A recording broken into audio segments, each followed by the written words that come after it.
The Dominion had conquered 317 worlds. Their ships moved through the galaxy like a slow disease, consuming everything in their path. They had perfected the art of destruction over 10,000 years. No species had ever stopped them. No world had ever survived their arrival. Fleet Commander stood on the bridge of his massive warship, the Endless Night. He was tall even by standards, with skin that had turned darker over his centuries of service. His 4 eyes scanned the data screens in front of him. A new target had been selected by the Dominion Council, a small planet in an unremarkable corner of the galaxy. The locals called it Earth. "Show me the scans," commanded. His officers brought up images of a blue and green world. It was beautiful in a simple way. Had seen many beautiful worlds. He had burned most of them. "Population of 8 billion, one officer reported. "They are divided into many nations that fight among themselves. Their technology is primitive. They have only recently learned to leave their own planet. Their weapons use chemical explosions and simple nuclear reactions." Made a sound that passed for laughter among his kind. "Nuclear weapons, how charming, what else?" "They communicate using radio waves. They have no shields, no faster-than-light travel, no energy weapons. They pose no threat to us whatsoever." Nodded slowly. This would be an easy harvest. The Dominion always needed more workers for the mines and the factories. 8 billion new slaves would please the Council greatly. He would be rewarded for this conquest. "Set course for Earth," he ordered. "Standard approach. We will give them the choice we give all species, surrender or die." The fleet of 100 warships turned toward the small blue planet. They would arrive in 3 days. On Earth, nobody knew what was coming. Morgan was working late at the radio telescope facility in New Mexico. She was 32 years old with short brown hair and tired eyes. She had spent 10 years listening to the stars, hoping to hear something that would prove humanity was not alone. Most nights she heard nothing but static and distant echoes of dying stars. Tonight was different. Her equipment picked up a strange signal from the outer edge of the solar system. It was not natural. The pattern was too regular, too structured. Sat up straight in her chair and adjusted her instruments. The signal grew stronger as she focused on it. "That's not possible," she whispered to herself. She picked up her phone and called her colleague, Dr. Ben.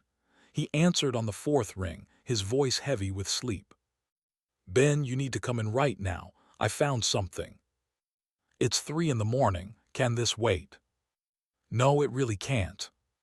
Ben arrived an hour later, still wearing the clothes he had slept in. Showed him the data. His face went pale as he studied the readings. "This is artificial," he said. "This is definitely artificial, and it's big, really big." "There are more than 100 separate sources," told him. "They're moving together in formation. Ben, I think they're ships." They spent the next several hours gathering more data. By sunrise, they had enough to be certain. Something was approaching Earth, something that was not from Earth. Made the call that would change human history. She contacted NASA, who contacted the Pentagon, who contacted the White House. Within hours, astronomers around the world were pointing their instruments at the same spot in space.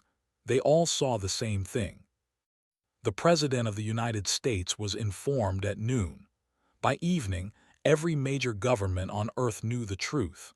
They kept it secret from the public, hoping to avoid panic, but they could not keep it secret for long. On the 2nd day, the alien fleet passed Jupiter. They made no attempt to hide themselves. Their ships were massive, each one larger than a mountain. They moved with terrible purpose toward the inner solar system. On the 3rd day, the message came. Every television on Earth went dark for a moment. Every radio fell silent. Every phone and computer screen flickered. Then a face appeared. It was, and terrible, with 4 eyes that seemed to look into the soul of every person watching. "People of Earth," the face said in perfect English, perfect Chinese, perfect Spanish, perfect every language at once. "I am Fleet Commander of the Dominion, Your world has been selected for harvest. You have 72 hours to surrender unconditionally. All of your governments will step down. All of your weapons will be destroyed. All of your people will serve the Dominion. This is not a negotiation. This is not a request. This is your only warning. Surrender and live as servants. Resist and die as examples. The choice is yours. The message ended. The screens returned to normal. For a moment, the entire world was silent. Then the screaming began. Morgan watched the message from her facility in New Mexico. Her hands were shaking. The stars she had spent her whole life studying had finally answered, and their answer was death. She looked up at the night sky. The alien ships were now visible to the naked eye, a cluster of new stars that should not exist. They grew brighter every hour as they came closer. She thought about running. She thought about hiding. She thought about all the things people think about when they face the end of everything they know. But in the end, she just sat down and kept watching the sky. Somewhere up there, 100 ships full of creatures who saw humans as nothing more than animals waited to collect their prize. Humanity had 72 hours left. The countdown had begun. The world fell apart in slow motion. Riots spread through every major city. People looted stores and fought in the streets. Others gathered in churches and temples to pray. Some drove to the countryside thinking they could hide, but there was nowhere to hide from what was coming. In Geneva, Switzerland, world leaders gathered in an emergency summit. Presidents and prime ministers sat together in a room that was built for peaceful negotiations. Now they were here to discuss the end of everything. The American president spoke first. Our military advisors have analyzed the alien fleet. Their ships are protected by energy shields we cannot penetrate. Our most powerful nuclear weapons would do nothing against them. We have no way to fight back. The room fell silent.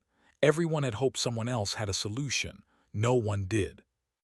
Perhaps we should surrender, the French president said quietly. At least our people would survive. As slaves, the British Prime Minister replied. They said we would serve them. What does that mean? Working in their mines until we die, being used as food. We don't know anything about these creatures. The Chinese president shook his head. Surrender is not an option. My people would rather die fighting than live on their knees. The arguing continued for hours. No one could agree on anything. Meanwhile, the clock kept ticking. In a secret military base deep beneath the Rocky Mountains in Colorado, something else was happening. A project called Last Light had been activated. Very few people knew it existed. Even fewer knew what it was designed to do. General Mason walked through the underground corridors with purpose. He was 55 years old, with hair and a face that looked like it had been carved from stone. He had served in 3 wars. He had thought he had seen the worst humanity could face. He was wrong. He entered a room filled with computers and specialists. At the center of the chaos stood 2 people he had personally selected for this moment. Lieutenant Lisa Tanner was a communications expert who had spent 10 years intercepting enemy signals. Dr. Chris was a language specialist who could decode any form of communication, human or otherwise. "What do we have?" Mason asked. Lisa looked up from her screen. "We've been intercepting everything the aliens transmit. Their communication is encrypted, but not as well as they think. They're arrogant. They don't expect anyone to crack their codes." Chris nodded. "I've been working on their language structure. It's complex, but I'm making progress, and I've found something interesting." He pulled up a series of documents on the main screen.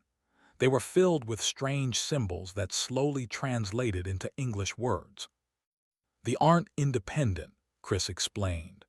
"They answer to a larger organization called the Galactic Concord. It's some kind of governing body that sets rules for how species can interact with each other." Mason frowned. "Rules? These monsters are coming to enslave us, and there are rules." "Apparently, yes. The Concord allows conquest, but there are limits. Species that reach a certain level of development can't be harvested without special permission. They call it threshold capability. Lisa leaned forward. That's the key. If a species can prove they've reached this threshold, the conquered has to approve any action against them. They would need to wait for that approval, and from what we're reading, the conquered move slowly. Mason felt something he hadn't felt since the alien message arrived. Hope. What qualifies as threshold capability? He asked. Chris hesitated. That's where it gets complicated. The definition is vague, but it seems to mean the ability to pose a credible threat to galactic infrastructure, ships that can travel between stars, weapons that can damage conquered facilities, that kind of thing. We don't have any of that. No, sir, we're centuries away from anything like that. Mason stared at the screen for a long moment. The hope in his chest began to fade, but then another thought came to him, a dangerous thought, a crazy thought. They don't know that, he said slowly. Lisa and Chris looked at him with confusion. The aliens, Mason continued. They scanned us from far away.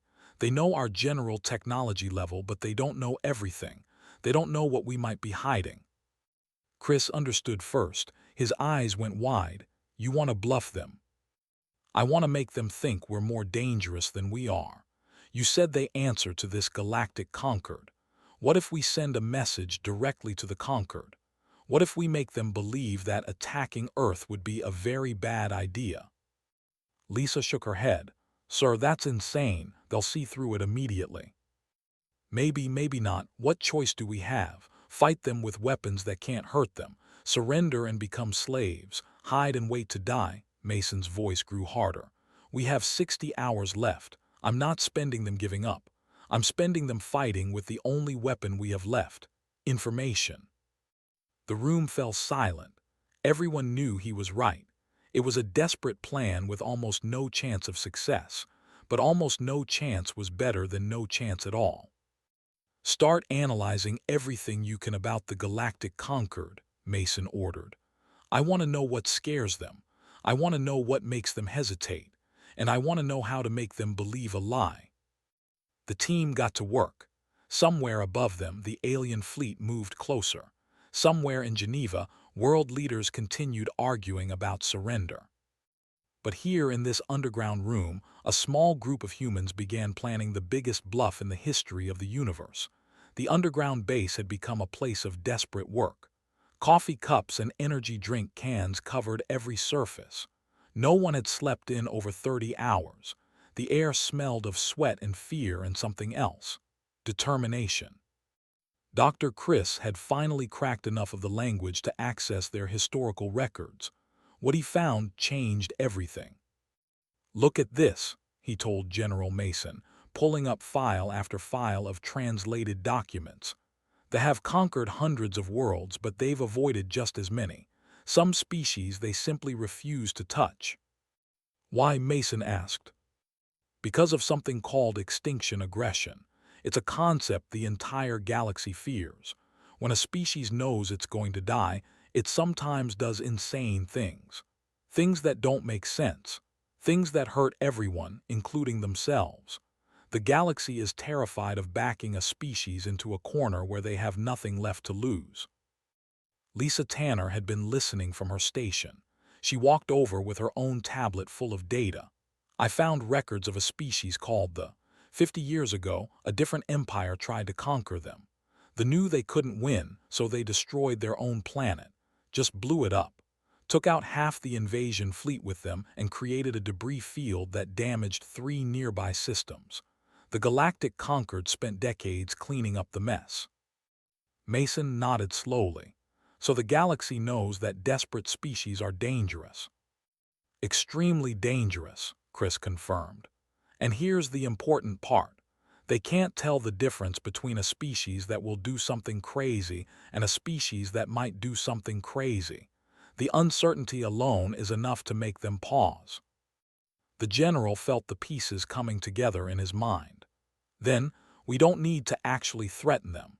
We just need to make them believe we're the kind of species that would rather destroy everything than surrender."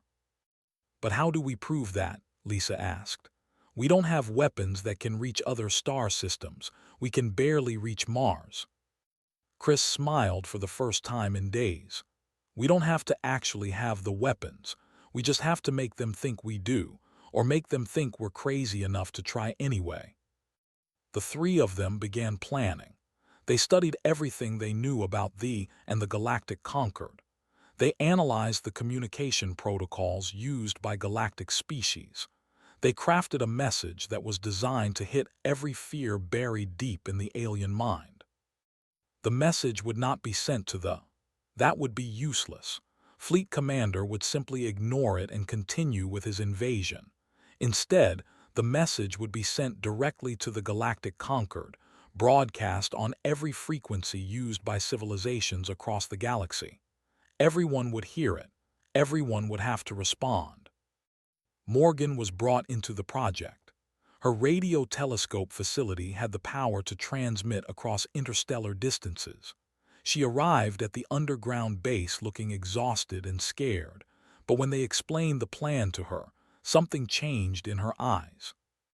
"You want to bluff an entire galaxy," she said. "Yes," Mason replied. She laughed. It was a strange sound in that dark room. "I spent my whole career hopping to talk to aliens. I never imagined my first conversation would be a death threat." They worked together through the night. Chris crafted the language, using everything he knew about galactic psychology. Lisa handled the technical details, making sure the message would reach every corner of known space, prepared her equipment for the biggest transmission in human history. The message they created was simple and terrible. It began with an introduction.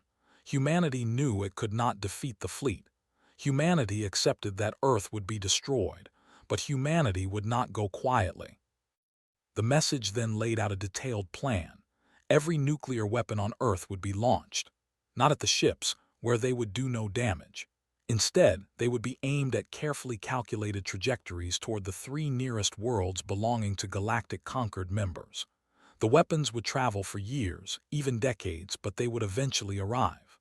Along with the nuclear weapons, humanity would send biological agents, radioactive materials, and everything else they could put on a rocket. Earth would die, but it would poison the stars around it for 1,000 years.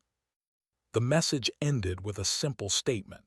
Humanity had nothing to lose. Humanity was not afraid of death. Humanity would rather burn the galaxy than be harvested like animals. It was all a complete lie. Humanity couldn't actually do any of this. Their rockets weren't good enough. Their targeting wasn't accurate enough. The weapons would never reach their destinations. But the aliens didn't know that, and the message was crafted so carefully that every verifiable detail was true. The nuclear yields matched Earth's actual arsenals. The trajectory calculations were real. The biological compounds mentioned existed in human databases. An alien scientist checking the message would find no obvious lies. Only the conclusion was false, and the conclusion was the one thing they couldn't verify. "Will this work?" asked when they finished. General Mason looked at the final version of the message. "I don't know, but it's the only chance we have." 20 hours remained on the countdown. They would send the message at dawn. The sun rose over New Mexico on what might have been humanity's last day. The sky was clear and blue, completely unaware of the 100 alien warships that now hung between Earth and the moon. From the ground, they looked like new stars that refused to go away when morning came. Morgan stood at the control panel of her radio telescope. Her hands were steady even though her heart was racing. Behind her stood General Mason, Dr. Chris, and Lieutenant Lisa Tanner. Around the world, every major radio facility had been linked together. They would all transmit at the same moment, sending humanity's desperate message in every direction at once.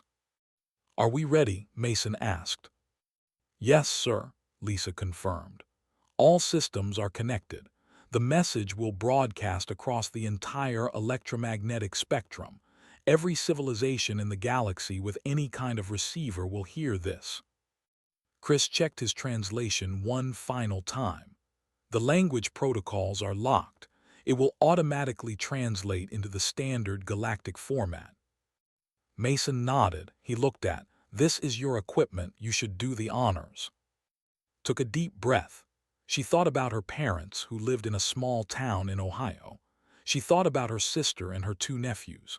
She thought about all the billions of people who were counting on this insane plan without even knowing it existed. She pressed the button. The radio telescopes across the planet hummed to life. Invisible waves of energy shot into space at the speed of light. The message of humanity's false threat spread outward like ripples in a cosmic pond. And then they waited. 12 hours remained until the deadline. On the bridge of the endless night, Fleet Commander was reviewing the final invasion plans when his communications officer approached with a strange expression on his face. "Commander, we've intercepted a transmission from the planet." Waved his hand dismissively. "Delete it. Whatever they have to say is meaningless." "Sir, the transmission wasn't sent to us. It was sent to the Galactic Concord, on every public frequency. The entire galaxy received it." That got's attention. He took the data pad and read the translated message. At first he laughed, then he stopped laughing. "This is absurd," he said.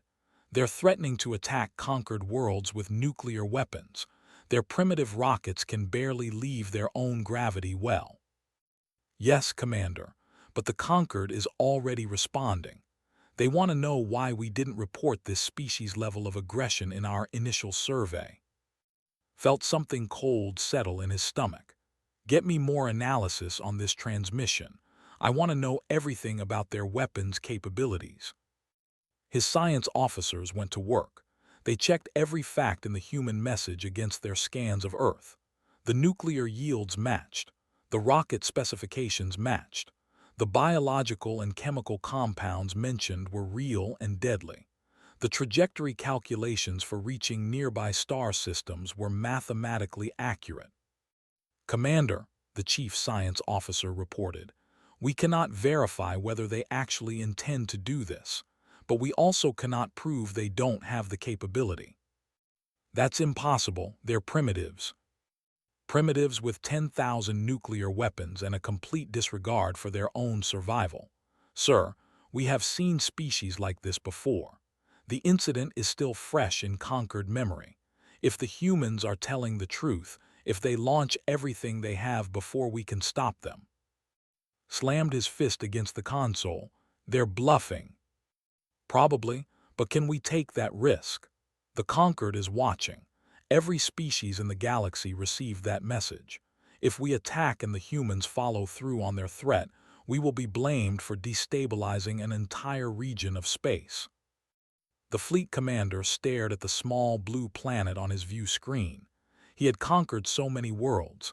None of them had ever done anything like this. Most species begged for mercy. Some fought bravely but hopelessly. A few tried to negotiate. But none of them had ever threatened to burn the galaxy down with them. Hours passed. On Earth, the world waited in terrified silence. The deadline was approaching. People gathered with their families. Some continued to pray. Others simply held each other and watched the sky.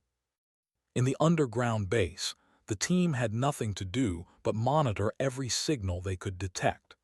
Chris watched his screens with exhausted eyes, translating every fragment of alien communication he could capture. "Something's happening," he suddenly said. "There's a massive amount of chatter on the conquered frequencies. They're debating. Different species are arguing about what to do." "About Earth?" Mason asked. "About us. About whether we're really crazy enough to do what we threatened. Some of them think it's an obvious bluff. Others are pointing to patterns in human history, our world wars, our nuclear standoffs, our willingness to destroy ourselves over ideology and religion and resources." Lisa looked up from her own station. "They're studying us. They're studying everything, and they're scared, not of our weapons, of our psychology.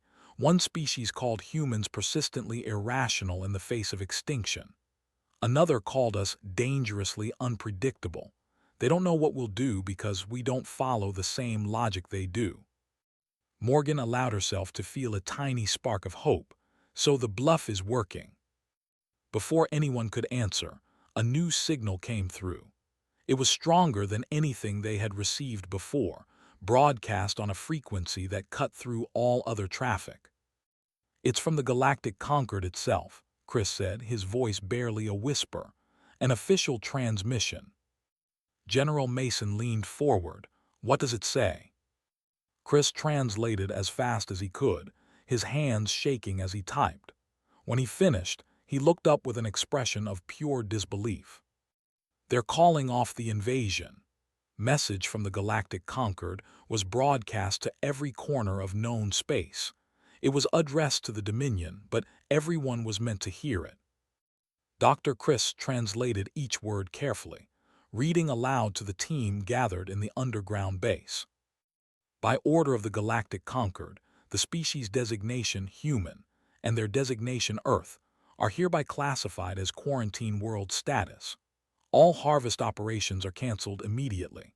Any species that initiates contact with the human civilization does so at their own risk and without Concord protection.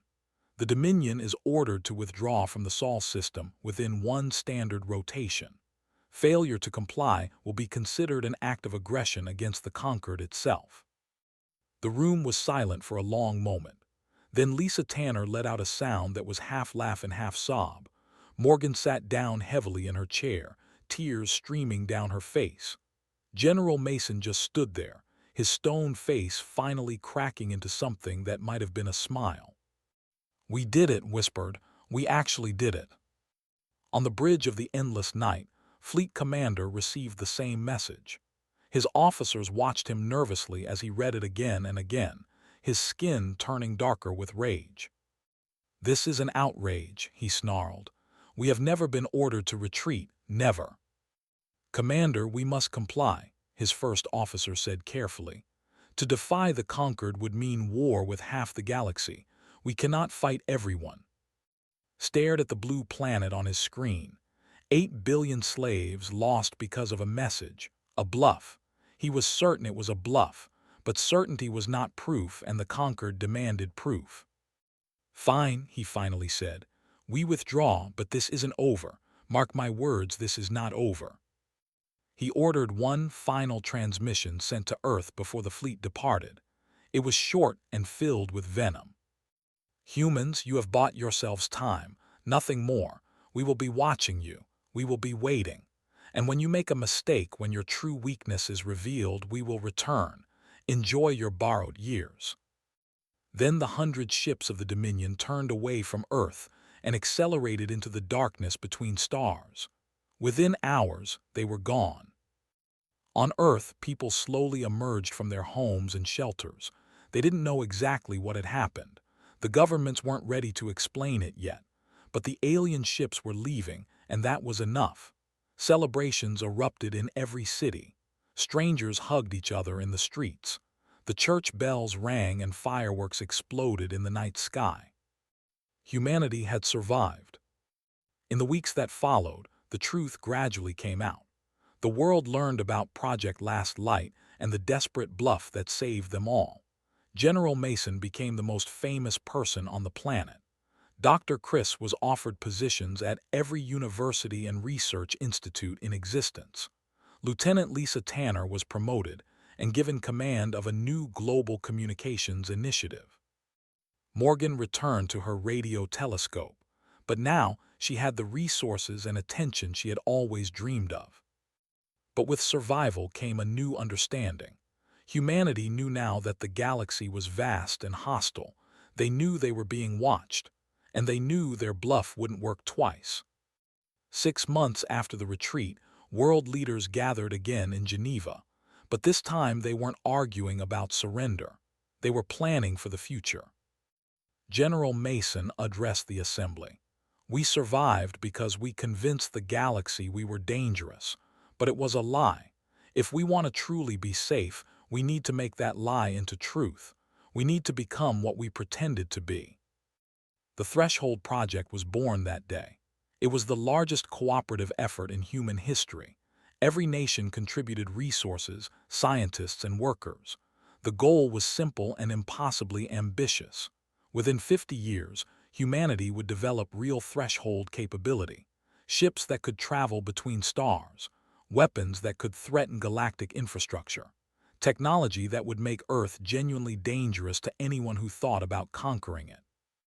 The work began immediately. Old rivalries were set aside. Former enemies became partners. Humanity finally had a common purpose that was bigger than any individual nation or ideology. Doctor spent his time translating more of the galactic archives they had intercepted. He discovered something fascinating in the Concord's internal deliberations. The aliens weren't just afraid of humanity's threat.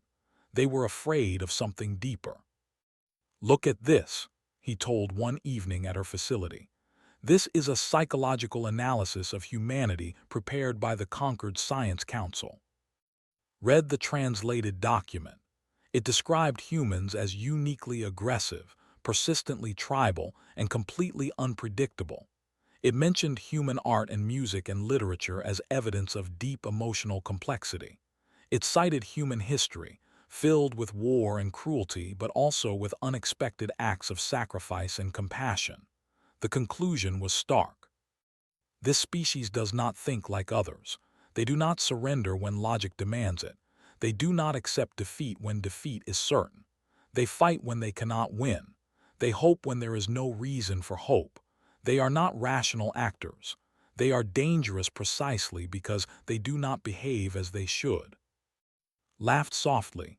"They're afraid of us because we're stubborn and emotional." "They're afraid of us because they can't predict us," Chris replied. "Every other species in the galaxy follows certain rules. When the odds are bad enough, they give up. But we don't. We just get more determined. To them, that's terrifying." Looked up at the stars. Somewhere out there, they were watching. Somewhere else, the Galactic Concord was debating what to do about the strange species that had made them all tremble. And somewhere, something else was listening. Her equipment detected a faint signal that night. It wasn't. It wasn't from any known conquered species. It came from far beyond the boundaries of mapped space, from a region of the galaxy that no one had explored. The signal was weak but deliberate, a pattern too regular to be natural. Something intelligent was out there, and it had heard humanity's message. It was curious about the species that had bluffed an empire. Recorded the signal and sent it to Doctor for analysis. Then she sat back and watched the night sky. The galaxy was vast and full of dangers, but it was also full of possibilities. Humanity had been seconds away from extinction. Now they had a future. What they did with that future was up to them. The stars waited to find out.